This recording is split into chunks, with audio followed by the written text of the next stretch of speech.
Good evening. Good evening. We've had a little bit of a shuffle because we're waiting for Mo Stewart to come on, but I am delighted to welcome Conroy to Khanage today. I am hosting guys today, so please bear with me. It is usually Grizz Khan, and he has me doing all these kinds of stuff, but he's out in Turkey and he's not getting a hair transplant. Just want to dispel the rumors. He's not getting a hair transplant. He's just gone on a holiday, enjoying himself, scoffing on Turkish kebabs. He's been having all sorts of shawarmas and whatnot. But Conroy, how are you? Welcome this evening. How's your day been? You did a show yesterday.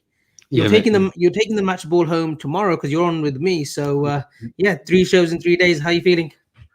Good mate. Listen, it was delighted to be on the shows, and we all needed. You had a busy week, so I was like, "No, I'll help him out Friday." And I like the Sports Unplugged as well, but tonight I'm buzzing to be here as well because it's similar. We'll have a little topic that's similar from last night, but we've got a few other topics to talk about. Brentford, which we're going to get into, as well as discuss how the seasons went so far. Yeah, so no, I'm good, mate. How are you?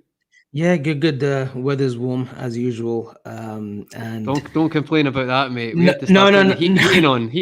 No, I'm not going to complain to it, but it would be nice to get rain once in a while. Laura Duffy, I'm sure will be saying some stuff I'm waiting for her to say some tacky stuff because he did get a brace. I just want to touch upon the Norwich game, Conroy, because I know you spoke about it yesterday with Chris and Gav and Joe, who was on. It was a good result, and I want to come to the season in general. No complaints so far, Conroy. I know you've been saying a few stuff that's really irked the viewers, but everyone's entitled to opinion. And look, some of the stuff I agree with, and you're there for people to take a shot at. But what have you made of the season so far, the positives, and then give us the negatives as well? That's funny. No, it's funny. It's funny. I think overall, I'm pretty chuffed to the start of the season, to be honest. At the same time, a lot of Liverpool fans were saying we're not getting enough praise or, under the radar. But I want to keep it that way, to be honest, mate. I quite like us subtly just going about it. I think that's the right way for us. I do think there's been a lot of positives in the games. I do think we will start. I watch the performances will improve as well, along with, you probably agree that Van Dijk, he's doing well, but he's probably not even at 100% yet as well. You've got that to come. You've got Khanage, who's showed in the last games what he can do, but he's definitely not anywhere near how good he can get as well. For me, it's like I've been delighted with the start. However, it's just keep doing it this way. Just as I think Keith would say, just game by game, as we always have anyway. Just take it that way. You've obviously got a Chelsea. However, this weekend's going to be really interesting, Abby, because I've got a feeling City are going to beat them this time. I don't know what it is, and you might say, Guardiola always overthinks it, specifically against Tuchel as of late. However, I don't know. I feel like City, I could see City getting a result, and then that does put the cat amongst the pigeons for us. And then who United against this weekend? Oh, I've lost. I did check it, but whoever it is, if we can maintain this form and can improve performance-wise as well, mate, I mean, we've got a good run of games. So this is a huge weekend, mate. Huge weekend. Brentford away is not going to be easy. I know we're going to get onto that. But how are you feeling about the season? Do you think we've done better than you thought we would? Or is this as expected? Conroy, at the beginning of the season, there was all this commotion that we needed squad depth and we needed more players. And look, I was in agreement. We did need a shake-up. Not a shake-up as such. I think we needed 2 more players, or a player at least in the forward position. But the players that have come in, look, we can talk about Divock Origi all day, whether he should be at the club or he shouldn't be at the club, or we should have sold him maybe a couple of seasons back. But came in against Milan, put a good shift in for 60 minutes. He got a really good assist. No, assist, mate. That was an outstanding pass, honestly. I really was impressed by that. And I said it on a show, if that was Bruno, people would be glamorizing that in the media. All these pundits and stuff would have said, "Oh, look at that assist by Bruno." But because Divock does it, it's like, okay, it's Divock Origi. But that assist was brilliant. He put in a shift as well. I think he complained a bit of cramp, didn't he? And he came off. But then against Norwich, Klopp goes with Cade Gordon, who we'll just touch upon in a little bit. But he went with Origi and Taki Minamino, who again they came, they played. They scored.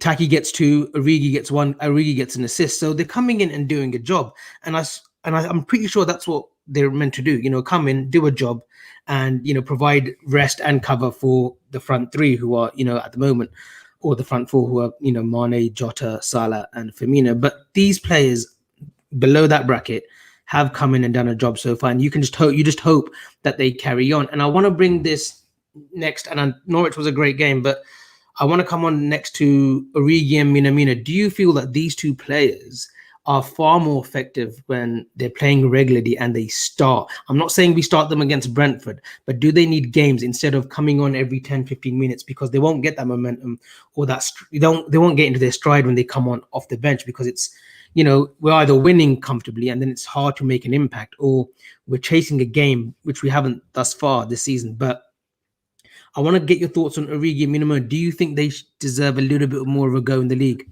It's a hard one. It's a hard one, mate, because I'm not one for saying, the front three are unbreakable, in the sense of, I think if looking at other transfers, you can definitely get someone in who can add to the already competition. Where you'd say Jota and Firmino battling to get in the starting front three. However, though, I've got to be honest, right? I've been quietly impressed by Minamino, in the sense that I'd kind of already written him off, and the fact that see him just coming on and scoring 2 goals. For me, he doesn't have to light the world up. He just has to be effective, and that's, to me, that he's starting to show me that. And I know there were pre-season games, and I'm not getting carried away, but that's 2 goals in a competitive game.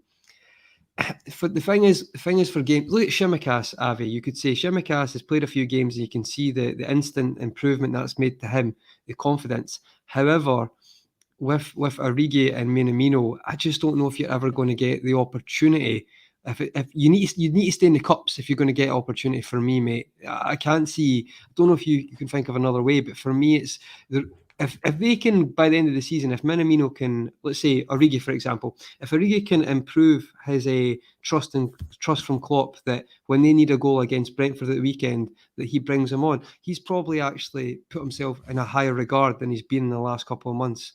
So I get what you're saying, mate. I don't know if it's ever going to be possible, because you got Firmino, he's back, or Jota, you're going to bring one of them on. And it's really tough, mate. It's really tough. And he's even played like Ox in a false 9 over them at times. So I don't know. What I would say is, I know Laura Duff will be happy with this. Watch Minamino, because I don't know. I do think, I've told you before, Avi, I just feel like for him, the formation doesn't help him. I feel like there's other teams he would go to, like a 4-4-2 or a 4-4-1-1. And in my mind, he's like an ideal second striker. Not a striker, but the person who just facilitates and plays that final ball, the little clever decision-making. But you know what? Fair play to the guy. He looks much more confident. He looks like he's enjoying his football. And I was really happy he got 2 goals the other night. See, Conroy, I can see him, and this might be a hot take, but I can see him maybe starting against Brentford. Because Brentford really, they defend deep, and they can defend tight as well at times. And sometimes you need that intricate player. And I know Jota can do that. Jota's really good at the 1-2s. But Taki finds himself in these positions where he's always got a goal scoring opportunity. And thus far, the few starts that he has had for us, he's always come up trumps. He's always scored a goal. It's ironic, mate. His best game, and then he got put out on loan, wasn't it? Yeah, it was against the Palace. He played well, yeah. And then he got put out on loan.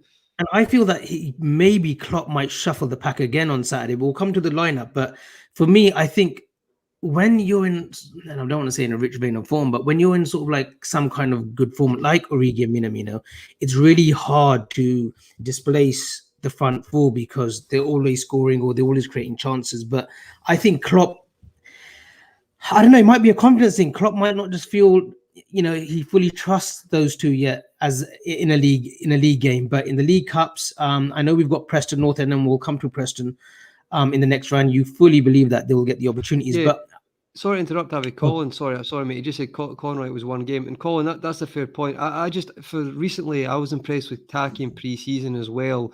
But you're right. Maybe Norwich is we're getting too carried away, Avi, because Norwich is maybe the best team to play against because they're not got a great strength, but they're going to play open. But I don't know. I've got a feeling about Taki. I do feel like he's got a bit more about him. I've got more confidence that Minamino could get back in this team than Origi. That might be. People might disagree with that, but I just feel like Origi will eventually probably leave this summer, whereas Taki might go on. We'll see.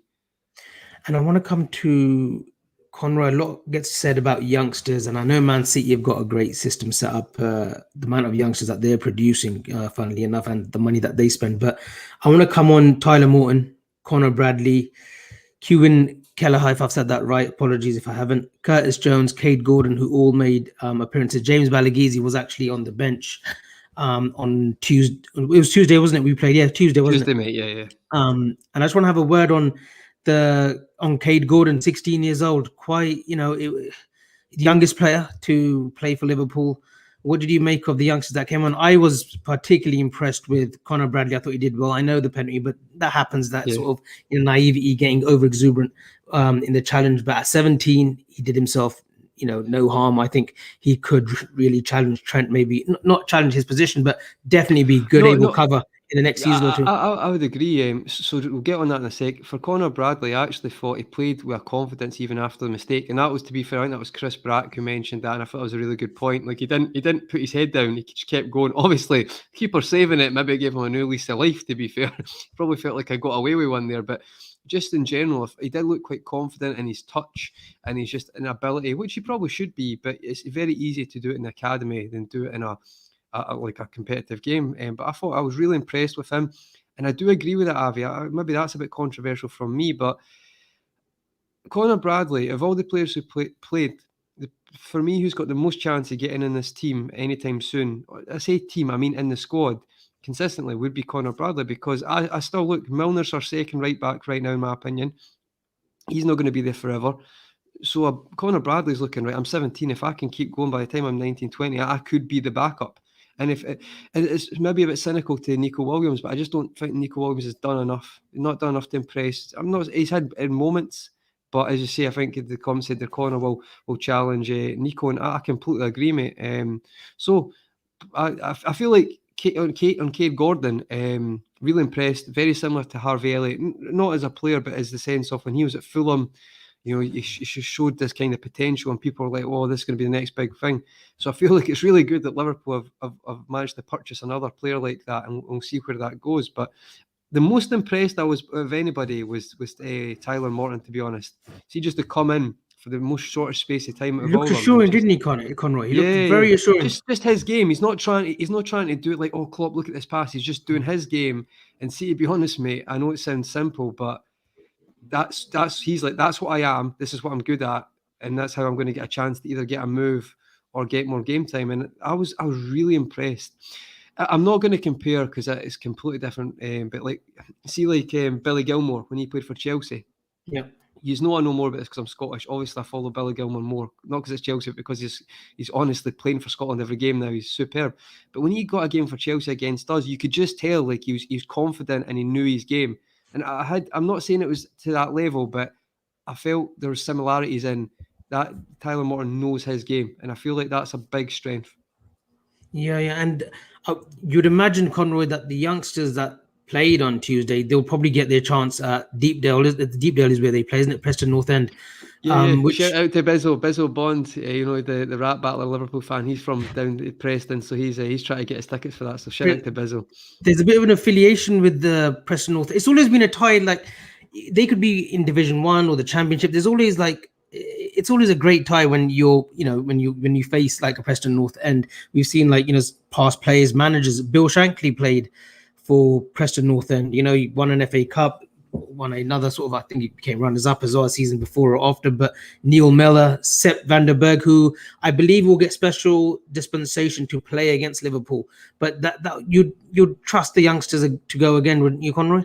I think I say luxury about our depth. I'm not trying to say we've got the best depth in the world. I'm not saying that. However, I feel like what you might find is you'll play similar team, but you might have one or two more from the first team squad, i.e. maybe I might be wrong. He might do the exact same, but it could be a case of, see the front three, what was it, Origi, Mino and Cade Gordon? It might be a case of you maybe switch one of them for a Mane or Jota or something like that. I could be wrong though, but I think it'll be quite similar. Quite similar, Avi. To be honest, mate, you know what it's like every year. He'll just tell Pep to take the team and then just don't get through, but I'm only joking because I saw a tweet the other day. It's like, you better not get through. But Conroy, is it maybe a competition that we could probably, and I'm not saying take it seriously, but go and have a go and give fans, because there's fans who unfortunately can't get up to Anfield every weekend, because there's loads of Liverpool fans all over the country, but a trip to Wembley, is that something that's sort of like, so much, mate? I'd love that. I don't know. Sometimes it's just, as much as I'm always kind of one for domestic cups because I feel like you need to have that mentality. But I just think with Liverpool, we kind of know that the horse we're back, and if you know what I mean, we know we're going to focus on the Champions League and the Premier League, and it's not like we're going out. I'm joking. We're not going not to win, but I feel like he just doesn't want. As I think Laura said, it could all depend on injuries, and I think see the week we've had already, mate. Was that Thiago being out as well for a few games? It's just, unfortunately, I think we'd have to rely on. Do you remember Arsenal? Remember Arsenal when they got to the Chelsea League Cup final when Walcott scored, and every round Wenger played his young team, and they actually done really well. I feel like it's probably going to have to be something like that. You're going to have to maybe put a few of your first team players in, but your young players are going to really have to overperform. And I want us to stay in the cups, mate, because it gives people like Mino, Origi, it gives them a chance to actually get a bit of consistency and try and shine. But we'll see, mate. At least we've got a decent draw. But let's not knock Preston. They ties, as much as we don't get them, they can be difficult, as we saw at Shrewsbury away in the that was the FA Cup. The draw, wasn't it? Lovren and Matip had an absolute shocker that day. Both of them were not very good that day. That was the one with that weird sort of own goal, wasn't it, at Anfield, and we won sort of 1-0. That was the replay, yeah. It was Jason Joe Hardy scored in the first one, yeah. Joe Hardy got like 30 seconds or something as well. The guy who was, I think, 24, but playing in the academy level, scoring heaps of goals. But yeah. we'll move on. Just on the injury front as well, Conroy. So Thiago, I think he felt his calf, wasn't it, against Palace. Naby's managed to kick him. I try not to check it, mate. I try not to check anymore because it actually just pisses me off. But Naby's, I can't say without tackling, but Naby's seemingly has kicked his foot into the ground against Norwich, and Klopp said it was precautionary. But it does seem a bit unfortunate, to be fair. Some have said that he's going to be missing against Brentford, but we'll see when he. What he confirms in the press. I think Bobby's in light training as well. So, a few are unavailable, but Bobby coming back is a bonus, a little bit more cover on the subs bench. I don't think he will start. He might not even be in the squad. If he's doing light training, it gives you till Thursday, Friday. But yeah, in terms of the squad, and we'll come on to Brentford now, and I want to talk about Curtis Jones. And I mentioned it on last Friday when I was with Cal from Coppish and Kev. Curtis Jones has an opportunity now to really sort of stake a claim in that midfield three and, go and put some numbers up. You do hope that he is the progressive midfielder in our system and who can go on and push on, because he can play from the 10 as he did in the under-18s under Steven Gerrard, under 23s, or from the left. Oh, a very good striker as well, Abby. He doesn't seem to do it. He actually, last season, he met a good few chances. I was disappointed in his striking because he's a very good striker of the ball. But what I was going to ask you about Curtis Jones, mate, you said the midfield three. See, with Harvey Elliott, unfortunately, obviously gutted for the kid getting injured.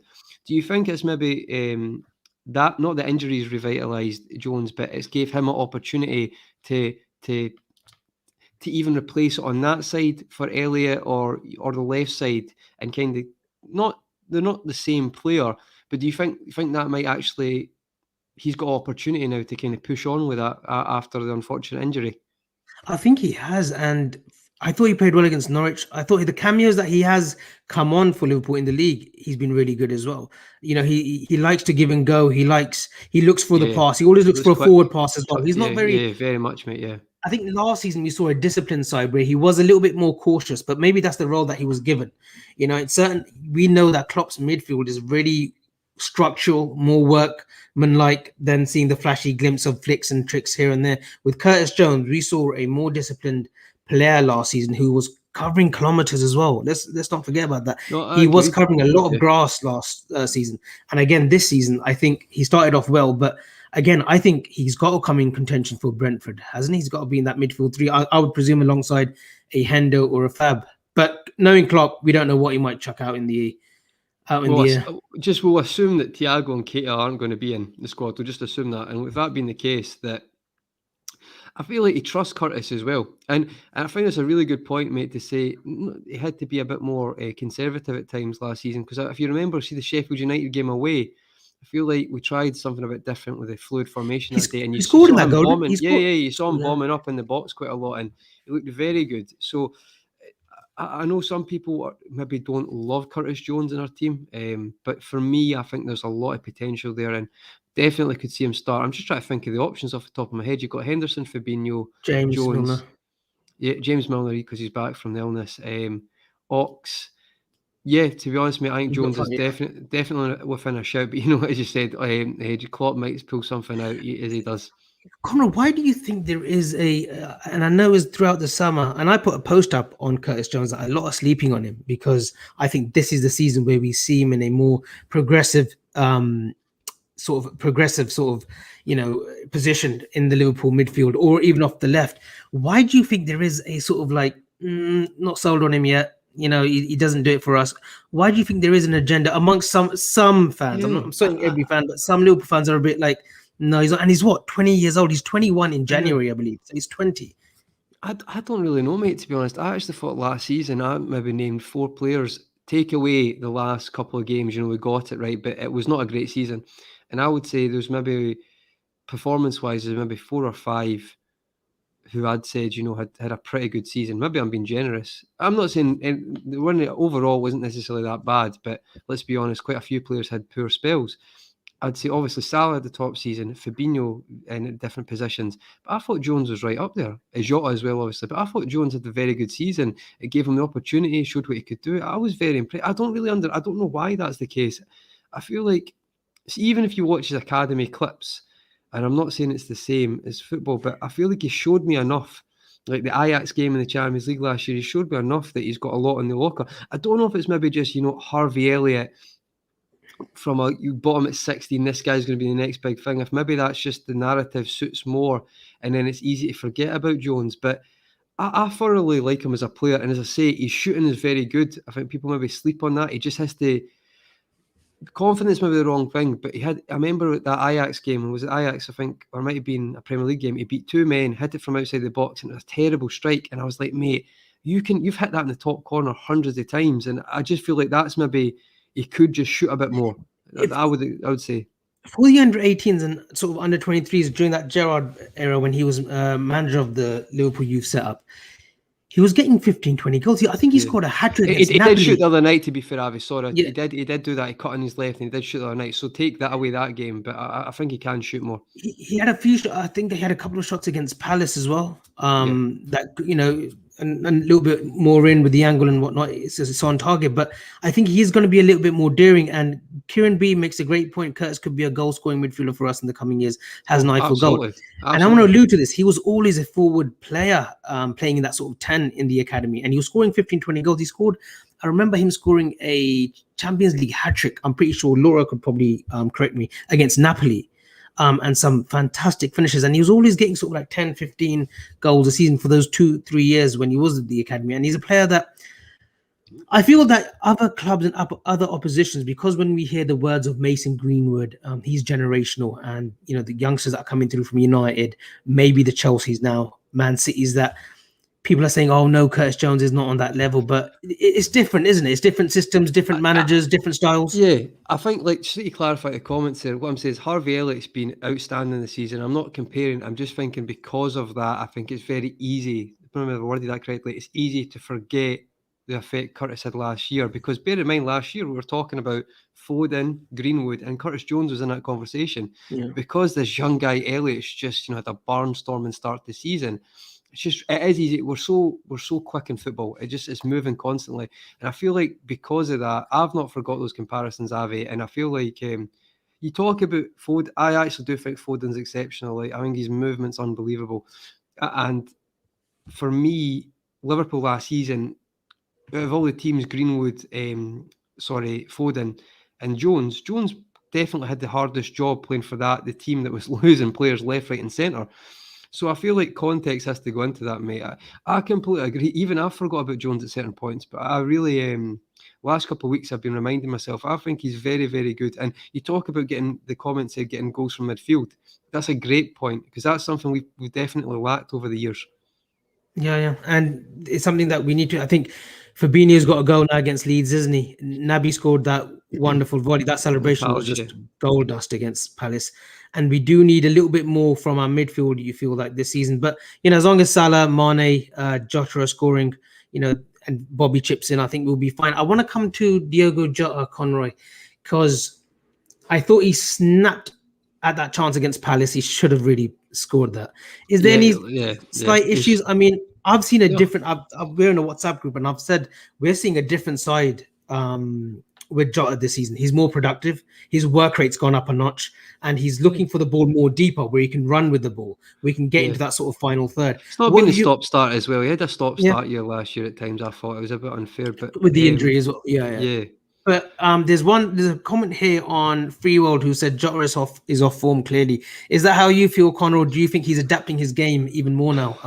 That's probably not a bad shout, but I just think out of all the front three, that's obviously not Salah, right? But what I mean by that is I think Jota is very much like, he's just effective. He doesn't have to be necessarily attic. Probably like Salah, you could say, not to the same extent, but I think he is still quite effective. And what I mean by that, if you look at his goals, the Norwich one, makes it 1-0. That's important. The Palace makes it 1-0. They're crucial goals. So Free World, that's a fair comment. Burnley, sorry, I'm getting mixed up. Yeah, Burnley, the Shimikas cross, and I feel like he is effective, Jota. And when I watched him at Wolves, he's got quite a lot to his game as well. See, when he first started, he can link up quite well, and that will improve as we carry on. But I understand why, even when he's not in top form, Klopp persists to play him, because you've just got a chance with that movement. His movement, I think, is still very underrated, not by our fan base, but by others. When he drops into 10 sometimes to create the space for Mane and Salah. But he's probably not been in great form, mate, but I could see him continue to play, because you know what? He has got that. Some people would say he's very clinical. I wouldn't go that far, but I'd say he's probably, he's definitely very effective for us, even out of form. But it's a fair comment. What do you think? Would you, if Firmino got fit, would you put him right back in the team? See, I like this comment, and I'll come to your question, Conroy, in a minute. Kev says Jota is likely to bang a hat-trick or fire a blank. He's a hot and cold player. I think there's glimpses of where he can be hot and cold, but I think this season we've seen, I don't know, I just like what he's producing. There was clips of the Milan game, especially in the second half, where he was getting the ball from deep and really threatening that final third at that defense, because Simon Kjaer, Roman Noli, who was their right back, Calabria, they could all be got at. And it was that where he was playing off that sort of drifting from the left or central. He was going at them. And I think that's so he's key. He's very direct. And when you've got Mane and Salah, and Mane, again, he's getting goals. He's scoring goals 3 and 5, but people are still sort of suspect of his form and his overall productivity over a course of 90 minutes. But Jota, I feel I want to see that more from him. Like how Bobby drops back sometimes as well, just to create that bit of space, like you said. Yeah, I think he done it okay against Leeds. He's not the same player as Bobby, but I thought he exploited it against Leeds quite well. But I agree. I'll be honest, guys, I don't think Jota's in great form, but I do think he's. I'm not worried in any way, because I feel like this is him in out of form. When he gets in form, I mean, he came in last year, and I did watch him a bit at Wolves. I didn't think he'd do it as well as he has done at Liverpool, but I feel like that's nothing to worry about. It's kind of like the Mane thing, in the sense of not in form but still being effective for us, which is a great strength. And I think Laura Duffy says he looks exhausted. Possibly because it's been stop and start. It's kind of like maybe this is his first proper run without anything stopping him, and maybe he's feeling that now. But the miss the other day was just a terrible should have scored miss. I've seen Ronaldo do that against Sheffield United away. I've seen Mane against Leeds. It happens. Don't get me wrong, it was one of the worst I've ever seen.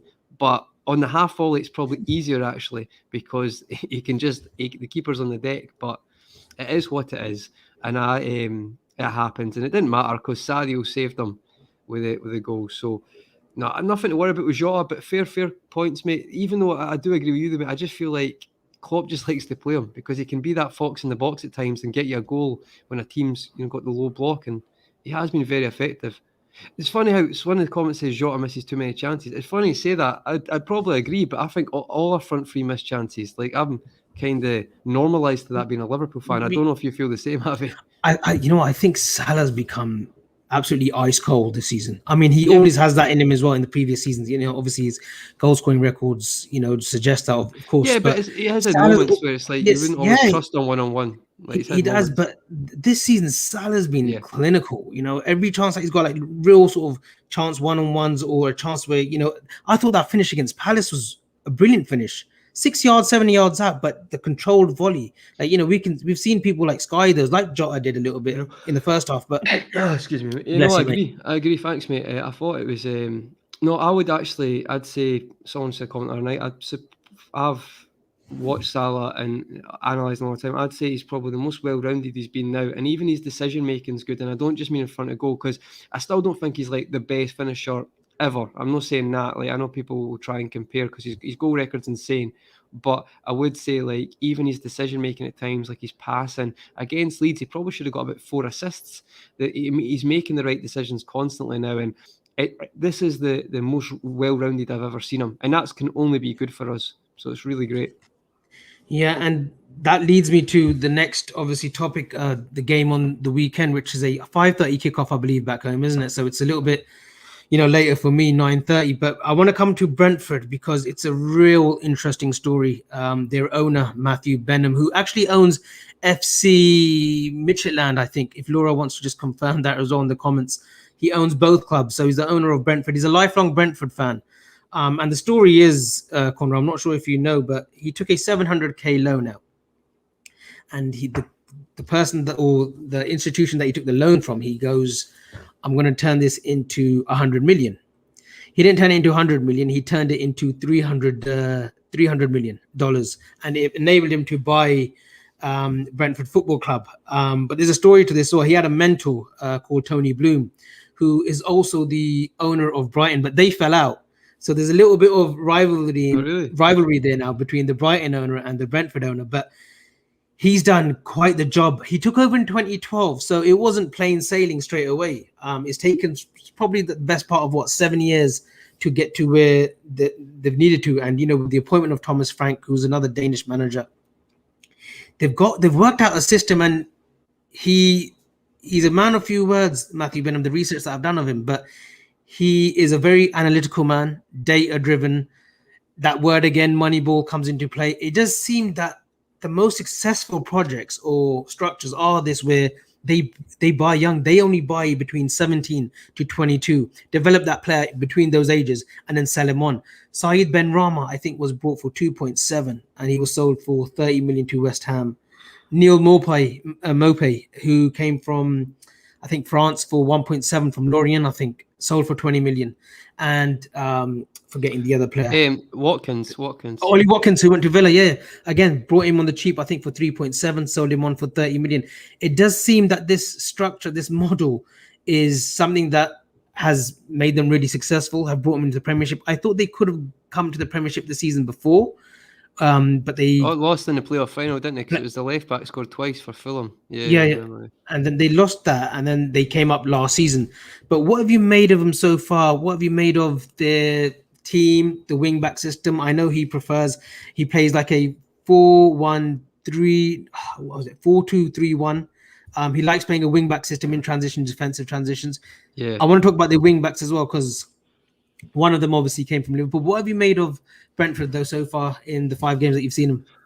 No, to be honest, mate, I've actually been really impressed. I think we can all agree the one I saw the most of them was the first game, Friday Night Football against Arsenal. Sergio Khanage, you've got to talk about. He was at left wing back that night, or right wing back. He was at one of the wing backs. He scored from the left. He scored from the left. That's why I'm getting confused with it.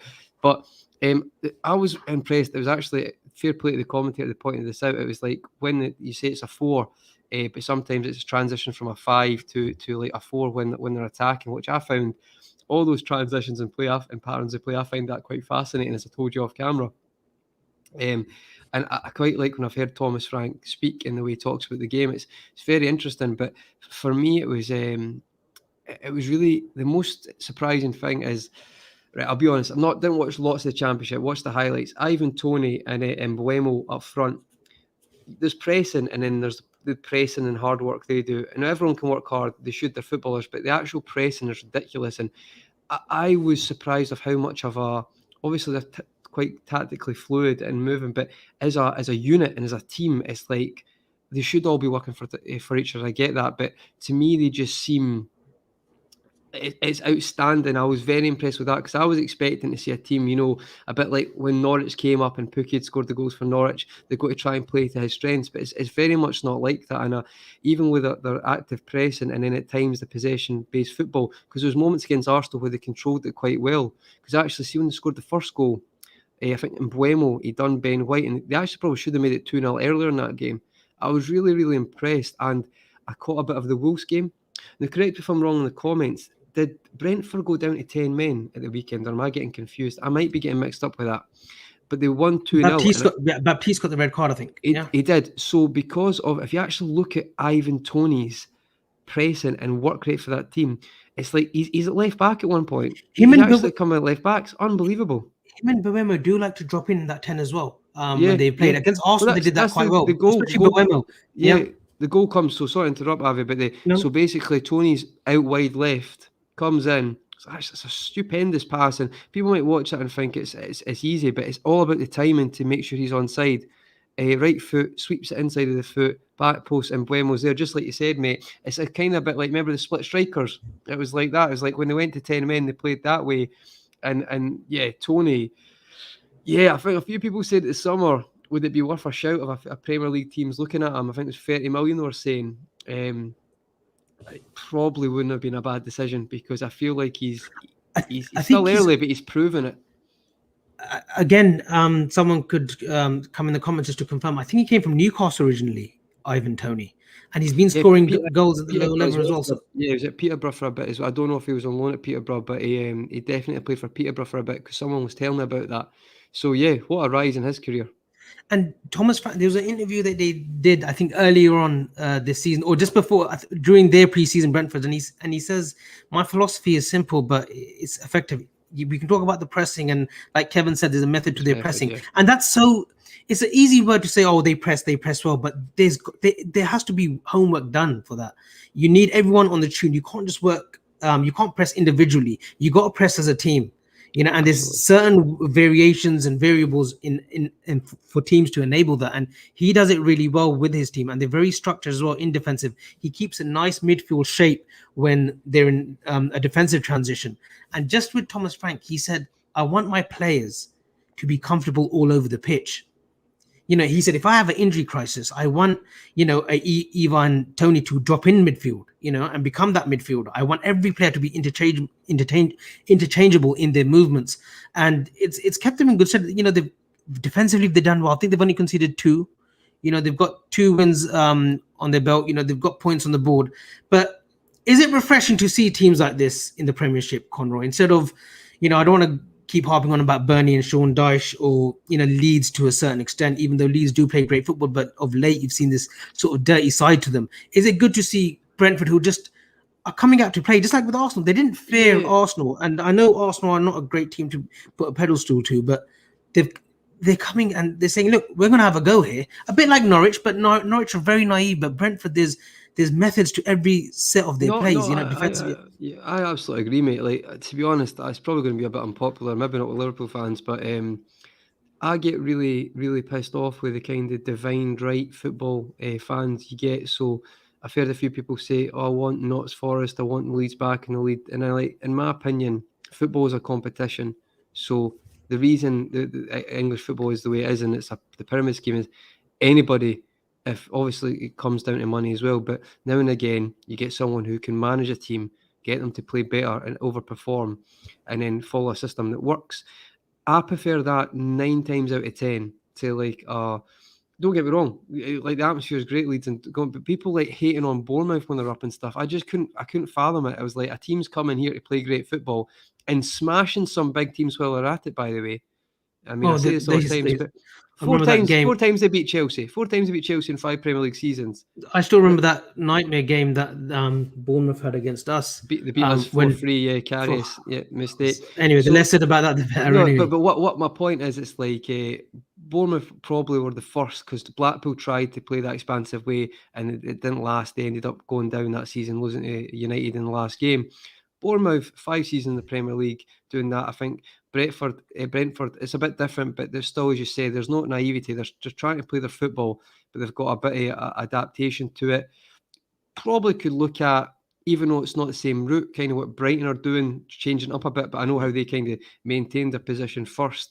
I actually like the fact when it's just teams maybe I've not seen before, or teams who just Brighton's and Brentford. I love that, kind of from the Eddie Howe Bournemouth, just like teams who go out, and it's not like I would be criticising Leeds because they've just been so naive recently. I'm not saying you have to be open like the Red Sea, mate, but just like there's ways of beating teams where you don't have to sit in and just play a low block for the full game.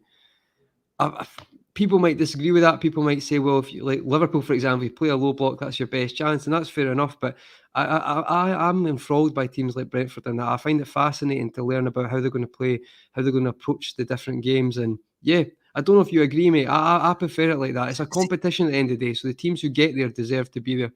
See, with Leeds, they chuck bodies forward, but they're very slow in getting back into shape. I don't know what they're doing. I don't know what they're doing on the defensive side.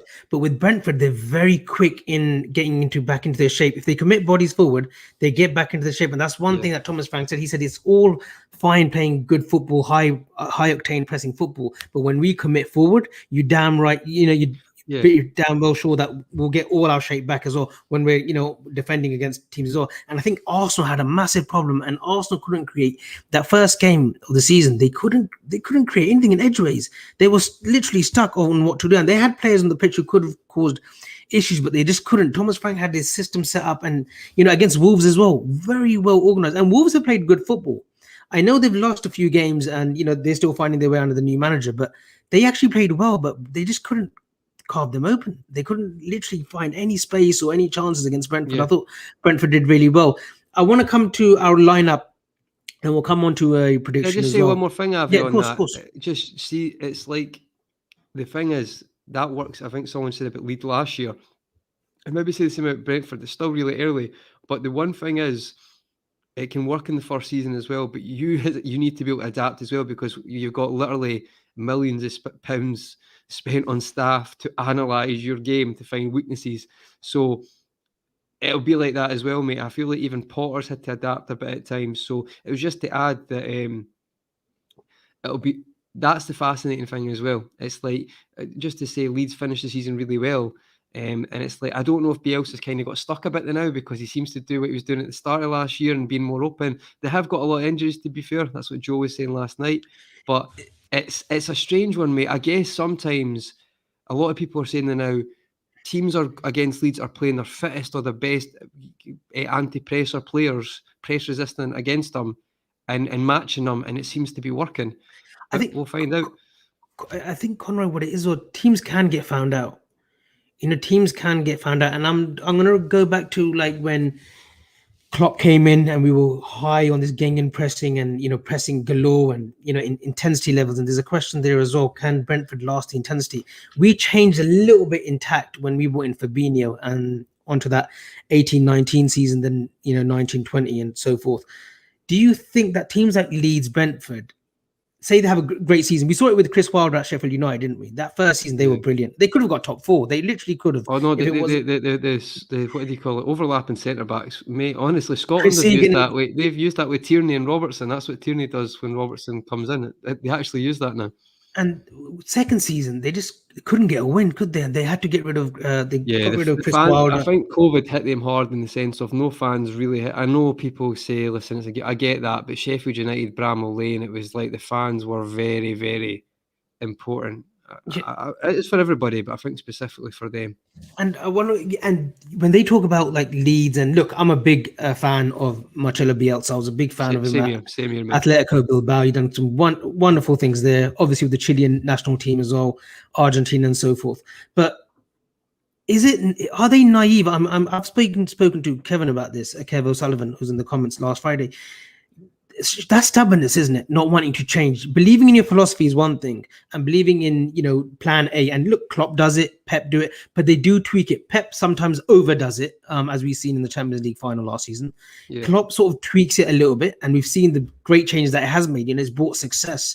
But managers like Bielsa, do they have to sort of like dissuade a little bit and I'm say, confused. Look, I need a system change? Or his coaches, like we've got Pep Linders, Krawietz, who probably say to Klopp, look, let's change this a little bit. Yeah. Just tweak the system. Is this then back to managers like who are too stubborn in their ways that they don't want to change it? I'm confused, Avi. This is what's confusing about this topic, because Chris Bracken made a great point, and so did Laura Duffy. I think it was another comment as well. Sorry, I forgot the name. Leeds had one of the best records at home last season because they tweaked it a little bit. It's not, they want to play 5 at the back, but they tweaked it slightly.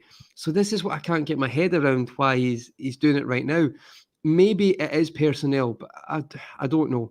Like playing Rodrigo attacking mid's probably not going to help with that. But that's what I'm confused by, because I thought Bielsa had kind of adapted it. So this is what, I don't know, mate. Like, for me, you need to be able to adapt, but I think the word adapt doesn't mean throw the baby out the bathwater. It just means tweak it slightly. Like what Liverpool are kind of doing with when Harvey Elliott. Oh, Conroy's Wi-Fi is playing. I think the cat's taking the cable out again. The Ethernet cable. Conroy, you there? Hello? Testing. You okay? Yep, you're there. Yeah. It's the Ethernet. Maui's pulled the Ethernet cable out. That's what the cat did, yeah. But it was like what we do with Harvey Elliott, Trent and Salah, we to allow Trent to come on in the centre for a bit to give us a different option. You need to be able to tweak it. So I don't know. Some managers will live and die by the philosophy because it's got them where they are today. So we'll see, mate. I probably could actually, it's funny you said that. I watched a documentary last night and it was about Tuchel. And I've never heard it before, but Tuchel's philosophy is basically to counteract what you're doing, especially in the bigger games. So like against Pep, he'll do something to kind of disrupt what they're doing. And it's quite a fascinating documentary. It's basically called How Did Tuchel Become the Best Coach in the World? I'm not saying he is, but it was a really interesting documentary.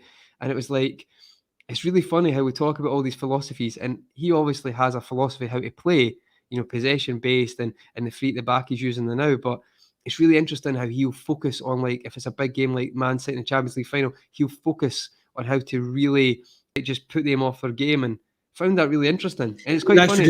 He likes to disrupt, which makes his team sometimes ugly. I remember at Dortmund, when he came from Mainz, his first season, they were ridiculously good going forward, but really bad defensively, and they kept throwing bodies forward. And Dortmund have never changed actually from that.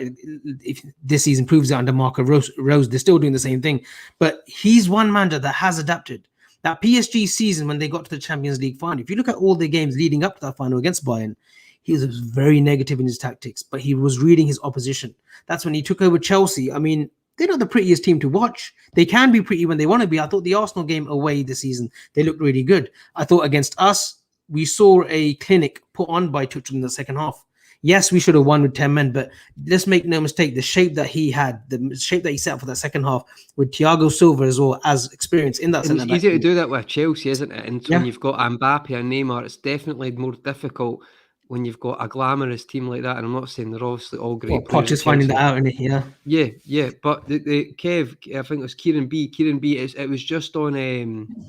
that was, I don't know if you're asking me, but it was on YouTube. It's just a 15-minute video. It's like Tuchel's the best. Why he's the best coach in the world? He's not in my opinion, but it was fascinating because when he went to Mainz, what he done was he cut off the corners in the pitch, like he coned them off. So you weren't allowed to use the wide areas. So in the 11-side pitch, you had to do more in a tight area. So when you went into a game, you had more space, which is quite interesting, actually.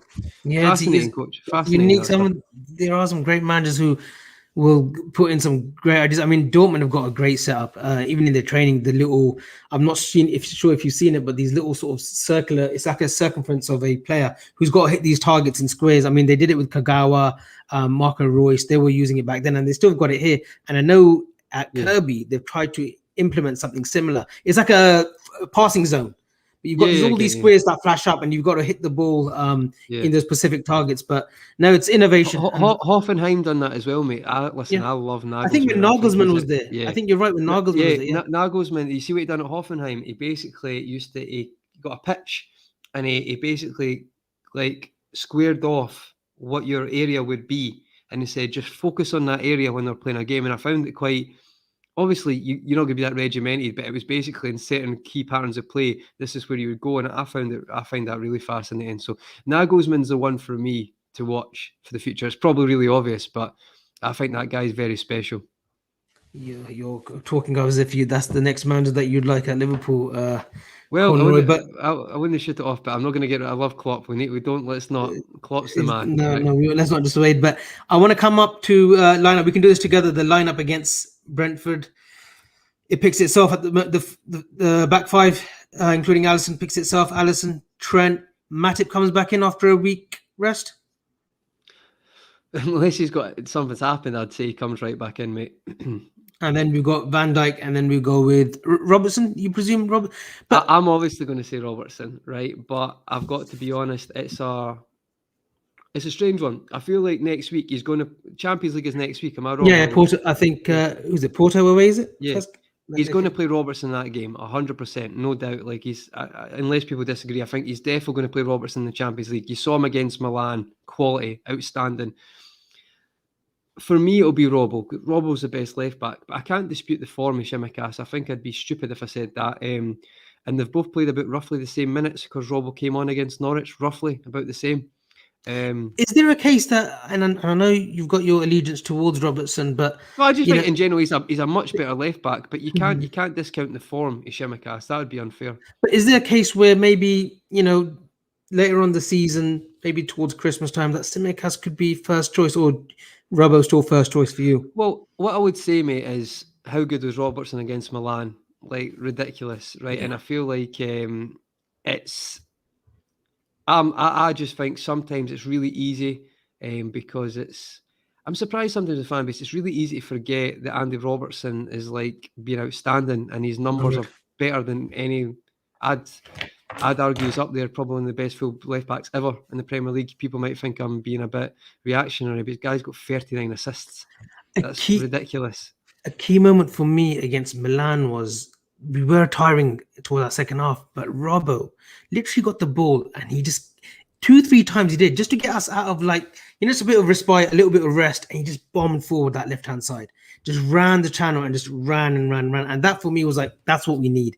That's that little bit of energy just to bomb forward. But no, I've just got to take this comment from Sam Thandi. He believes it will be Alisson, Robbo, Matip, Van Dijk, Trent, Fab, Hendo, Jones. That's the midfield that I would go with as well, Conroy. And then Mane, Jota, Salah. I've gone with Mane, Minamino, and Salah. And that's not a hot take. I think Klopp might change it a little bit. So I'm going to go with Mane, Jota, Salah. Then I hope Keita and Firmino are back for the Porto game. Conroy, is that your midfield and forward line as well? Or are you going to change it up? Yeah. I feel like on it, folks, I'm going to say, see if it was Liverpool at home again against, say, like a Palace, something like that, or it was against Brentford at home. I think he'd probably play Tsimikas in this game just because of the form, but because it is Brentford away, and again, I think Robbo's defensive ability is severely underrated because no one talks about it because just no one really gets by him. I think it'll probably be Robbo. And I think for me, the midfield to be the same as that comment there. And I'll going to agree with that. I think it'll be Mane, Jota, and Salah instead of Minamino. But fair enough, mate. Slander on Taki's name. But I just want to come up to... I wouldn't mind if you got a start. I just think Brentford, I think it's going to be a tricky game, mate. And I feel like we're going to need those front three. Kev O'Sullivan's going with Fabinho, Hendo, and James Milner. And we'll touch upon James Milner. I know you lot have touched upon him yesterday as well. There was something additional I wanted to add, but that midfield three for you, is that a little bit conservative? There's no shots at you, Kevin, but is that a little bit conservative for a Brentford away? Or do you think, no, I wouldn't mind that at all. Do you know what, mate? I could I'd be okay with that, to be honest. I remember we used to say, it's the Brexit midfield sometimes in the Champions League games, but Yeah. see when Milner and Henderson play, I'm pretty happy with that, because the proof's in the pudding. I think they've always consistently pretty good, and it allows the front free. Your comment about Jones kind of pushing on a bit, we've kind of done that with Elliott this season. Not saying they're the same player. That's why I think it might push more to Jones in this game. However, we'll see. I think, I know everyone's saying like win 5-6. No, I think this will be a tough game, mate. I do, because I think sometimes when it's someone you've not played before or played in the league before, you're not sussing each other out, but you're maybe going to try and see how the game goes in the first 10 minutes. Conroy, it's Liverpool Football Club as well, going to Griffin Park. I mean, this is Brentford fans' biggest game of the season so far. It will be the biggest game of the season, period. We're Liverpool Football Club. Let's not forget that. It will be, their fans will be up for this. And Thomas Frank will be drumming this into the Spurs. That, look, you lot wanted Premiership football. This is what it's about. I mean, I know they played Arsenal, but Liverpool Football Club is still. Yeah, you want to calm that ground down. I know, like, we're not the biggest fans of Gary Neville here, but he always says that momentum is so much in football, and when you go to these places like that, you don't want to give them that momentum, and that's why I think it's maybe the Milner shouts, maybe actually a pretty good shout, Kev, because of that. But we'll see. I think this season we definitely feel like we've got that aura, to just say we'll deal with them, but there's confidence and then there's arrogance. I don't think we can be arrogant in this game. However, I do think we've got enough to clinically win it. Just want to come to a super chat. Thank you, LFC Aaron. Appreciate it. Does Origi start? Does Origi deserve to start against Brentford? For me, even though he's got the momentum at the moment, I wouldn't. But if it's 0-0 coming up to the 65th, 70th minute, I would maybe chuck on either Minamino if he doesn't start. Minamino, Origi, Conroy. Are you thinking the same, or do you think he deserves to start? Cheers for this super chat, LFC Aaron. Cheers, mate. You're always some great comments in there. I would say, you know what, he's doing really well, and he it was just one game, but had Milan, Norwich. I think it's going to be the front three. However, I think what Avi says is he's probably put himself back in Klopp's mind that if they're chasing a goal and they need a change, that you can trust them to come on and make an impact. And see, to be honest, for what that was a month ago, that's pretty surprising. So fair play to Origi. But you never know with Klopp. That Milan team last week surprised the hell out of me. So who knows, Avi? Who knows, mate? Yeah. And this season, he's getting the substitutions and the changes right again, isn't he, Klopp? I mean, there was a period last season where I look at Fulham at home when Scotty Parker's, when they won 1-0, and I was thinking, what's he done with that lineup? Like, are we actually chucking away top four now? And some of the substitutions were baffling as well. And I thought we couldn't hit a barn door then, though, could we? He just felt like we could not create anything. But the changes, bar the Chelsea game, I thought the Chelsea game, he could have switched it around quicker, sooner. I think he's been okay with the changes. I think he's been really good. I think the Milan game threw us all off, didn't it? The Milan change with Origi starting up was like, where's he come from the bewilderness? It's like we won that game twice, mate. 1-0 up, get a penalty, miss that. 2-1 at half time. What's going on? And come back and win 3-2. It was a strange game. But the substitutions and changes that Klopp's made, and the backroom staff as well, are probably in his ear as well. Because he does listen to them. He does listen to the doctors and the physios and stuff, and saying, look, he might not be available to start, but bring him on the bench, or he's ready, he's fresh, so he will listen to the team. But we could see one or two changes against Brentford. I want to quickly come on to James Milner, Conroy, because we talk about pivotal signings. Off the pitch, on the pitch, Michael Edwards is obviously leaving the club next season. This season, at the end of the season, Julian Ward coming in.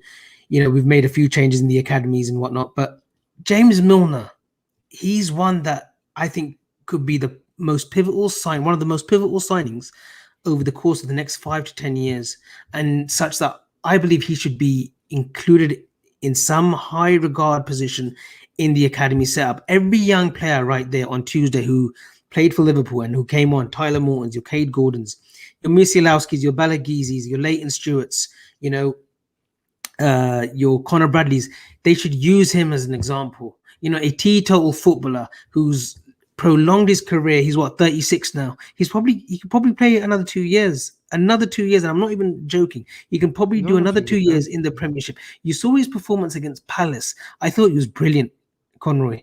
And here's a player who was predominantly a winger. when he during his time at Aston Villa, Newcastle, then wanted to be a midfielder. That's the reason that he came when Brendan signed him up. He wanted to become a more central midfielder. Yeah. Played a season at left back under Klopp. So he's played at right back. He can do a job. He reminds me of a certain Luis Enrique who covered a whole host of positions in the 90s for Barcelona. But James Milner, is he one that we've just got to keep hold of? It's similar to Klopp. Keep hold of him because he is the example that every youngster should look upon and say, you know what, that's the modern profession there. Wayne Rooney had a great career, but he could have prolonged it as well. He let himself down, he let his body down, and there's other footballers as well. And I don't want to single out Wayne Rooney because he did have a fantastic career, but he could have been in that sort of ilk of a Ronaldo if he looked after his body properly and went on a strict diet and gave himself a day off here and there. He probably did get played over. You could probably argue overplayed a lot as well. Like, I don't know if that's the right term, but from a young age, I don't know if many footballers play that from that young that often. So I find I get what you're saying. I find it's a hard one with Rooney though, because it's like it's 16-year-old. Like, even we talk about 16-year-old Bellingham's 17 and he's an enigma. Nowadays, most players will not get that consistent football unless you're a one-off. But fair point, mate. For me, Milner, right, it's not even like the example. I agree. The good comment there said by Cade that it's a great, especially for his leadership qualities. But I think he talks to players as well. And I think someone said last night, see, the Shrewsbury game a couple of years ago, he came to the game, sat on the bench, and helped coach give a team talk to the players. I think that's just in him. I don't think it's a case of, silence. I feel like he'll inform them, build them knowledge, show them what to do, but also inform them of that. I mean, look at his fitness qualities, and people can say what they want, but if you're still winning that test at that age, that's obviously going to help. Like, to have that standard every day, absolutely. I feel like you're absolutely bang on, mate. I feel Leeds are maybe looking at him, but for what you're saying, I think Liverpool need to really be smart. We weren't smart in the past. With Gerrard and stuff. I'm not saying that there's obviously underlying circumstances for that, but for me, need to keep Milner in some sort of regard. If he wants to be a coach, he might want a break for a bit, but I just can't see it to me, because I think he's a fanatic about football, I think, anyway, and I feel like he would just want to get right into coaching. I think he still Leeds' youngest player to score in a Premiership game. I think it was 15. He was. Ironically, I'm saying it about Rooney, but yeah, he was 15 as well. Probably James Milner's actually, you could probably say youngest player. I think for that. Maybe that was beaten by James Vaughan of Everton, but I'm not sure. Don't quote me on that. But I think Milner still has that record. Prediction time, Conroy. Before I plug the CBD stuff of Grizz's sponsor, prediction for Saturday. Got to be honest, mate. I'm going to say. I could easily be. I'm going to say, I was thinking, I'm going to go for 2-0. I don't like to ever say we're going to concede. I very rarely do that.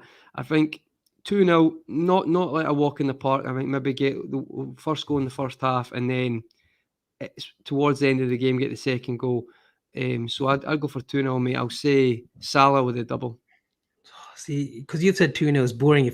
My prediction, I've got it on my phone as well. It was 2-0 tonight, but you've nicked that, and I've told you that beforehand when I sent you the agenda. I was going to say 1-0, mate. The only reason I think it'll be 2 is I've just noticed that recently we've been quite good at scoring later in the games to get that, like Leeds and what was the game? Palace obviously got a late goal in that as well. So I'm just going with that regard. I think we'll nick a second. So apologies. You've said Salah brace, which would take him to 101 goals for Liverpool then. So he's betting on his century for Liverpool this weekend. If Mane gets 2, that'll be 100 goals in the Premier League. But for Premier League, is it? But he's got 100 altogether, hasn't he? He's got 100 for Liverpool, but he's got 98 Premier League goals. And listen, if Mane scores 2, because he scored obviously more than Salah scored for Chelsea. He scored quite a few for Southampton. So if Mane can get to 100 Premier League goals, that would be quite amazing in the space of a couple of weeks for 2 of our wingers to get in the 100 club. That would be amazing. I'm gonna go with my tried and tested for last season. So the joke is, Conroy, every 4-0. every week it was either 4-0 or 3-0, just the positivity in me. But I'm gonna go with 3-0. I think we'll get a goal around the 30th minute. I think the first 30 will be a little bit cagey, just to suss each other out. I think we'll get a goal between the 30th till half time, and then we'll close the game off second half. We'll get towards the latter stages. So I'm going to go with 3-0, and I'll go with Curtis Jones and I'll go with Salah. And I think Jota will score as well. So those are my three scorers for the weekend. And hopefully, we'll still be top of the league if City do us a favour. I want to get on to the last bit, which is, guys, please go and visit www.eliteme.com for all your CBD needs. I'm holding my balm here, which I use on my lips. I use on my knees as well. I suffer from patella tendons because back home I used to play football on AstroTurfs. So my knees are still sort of like jarred and stuff. But this thing has been a godsend. The oil is great as well. The oil that Grizz famously tried to show us how he takes the drops in, but it's great stuff. Please go and visit eliteme.com for all your CBD needs. And there is I believe, a discount of 10% if you go on the checkout. And the discount code is LFC10 for 10% off on all CBD products. I can't highly regard this. This is a godsend. The balm is a godsend, and I think they're doing CBD bath bombs as well for relaxation, for muscle relief as well. So, Conroy, CBD stuff. Have you tried any of this stuff out yet, or is your body fine at the moment? It helps with sleep as well. Sleep is amazing. Yeah, no, I've heard about it. It's definitely something I considered. Absolutely, mate, because I play drums and stuff occasionally for a band, so it's like sometimes your back with drums, it's an occupational hazard. It's very difficult not to have it at times, especially just it's not the most natural thing to do. But yeah, no, I'll definitely look into that. I mean, that would probably relax my back. Have a nice bath. That sounds good. Brilliant. And Grizz, hopefully we'll be back next Thursday. And I know he's out in Turkey saying, Avi, every day, we've been walking and enjoying my holidays and, my kebabs and stuff. And he comes back and he says, I have the drops, after I've done my, after I brush my teeth, I take the drops, and he's fully knocked out. And his wife's been saying, Avi, he's still like comatose, literally just snores all night. And she goes, I can't even go to sleep. But that's that done. Conroy, what have we coming? Are you got a show on your channel as well? If you just want to plug that.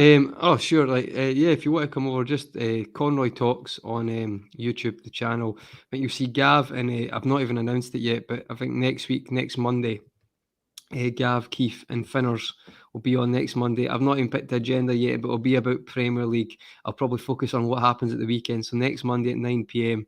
I'll get that on Twitter. You can also catch me on Twitter at @_ConroyH. So yeah, just come on over and it'll be a good chat. I'll get Avi on as well if he's ever got the time to come on. We'll get a chat, and just anything. So that'll be more general football stuff. I'll come up with an agenda on Monday. I'm sure the Premier League, I'll give us some stuff this weekend to talk about anyway. So I know they're asking for the cat. I'm sorry, Kate. She's not in the room at the moment, mate. I can't show you the cat. She's away. She's left. She's pulled the Ethernet cable out and she's left. Brilliant. That's the best way, isn't it? Do your destruction, just walk out of the door like nothing happened. But I just we've got Sports Unplugged tomorrow. Conroy, you'll be back with me. We've got Jay Riley, we've got Kev O'Sullivan, who is obviously in the comments all the time. He's going to be tomorrow. We will be previewing a little bit on Liverpool Brentford, and then the big one, which is Joshua versus Usyk, which will be good. I'm looking forward to that. We could have actually rolled on and done an extra hour and just done that tonight as well, but we will save it for tomorrow. It should be a good show, and we'll talk talk a little bit of NFL, a bit of UFC tomorrow. There's the return of Nick Diaz against Robbie Lawler, a pretty good fight, maybe 10 years too late. But yeah, that's all from me. Fatback 4 will be back on Sunday. There's a pre-match show that Chris and Darren, I believe, will be hosting. Then you got the post-match reaction show. It's actually me. I'm pre-match. I just realised. I'm doing Friday. What a shift I'm doing. I just realised it's me and Chris. I think it's one of us. It's Daz or Chris with me on Saturday, because it was Daz and Chris for the Norwich. So it'll be me and whoever the other one is. I can't remember, but we'll be doing the pre-match show.